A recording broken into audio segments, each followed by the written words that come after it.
Ayan guys, lagyan na natin ng purong gata.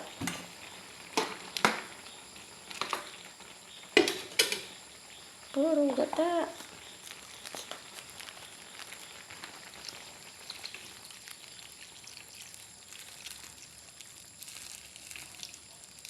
Ayan. It's yummy. Hindi ko alam na pwede palang isama sa gata itong kabay. Akala ko sitaw lang at saka talong. Ay, sarap. Yummy na. Samahan niyo akong kumain guys ha. Very yummy. Yummy, yummy talaga. Ulam namin ngayong hapunan. Mapapasarap na naman tayo sa kain.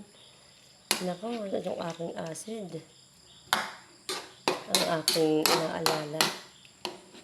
Pero kakain lang tayo ng sapat lang. Mahirap na guys. Tikman natin guys. Sarap. Papakuloyin lang natin sandali at maluto na yan.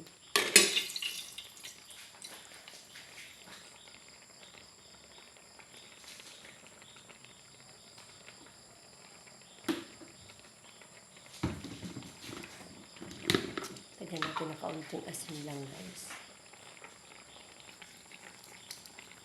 Ayan, okay na yun.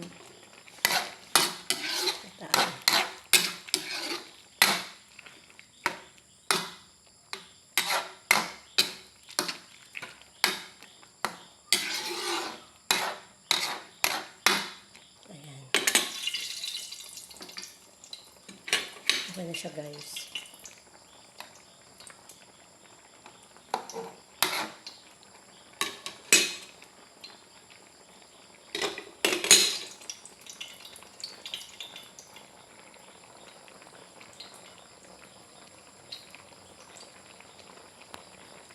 Ayan, thank you for watching guys and God bless you all. Bye-bye.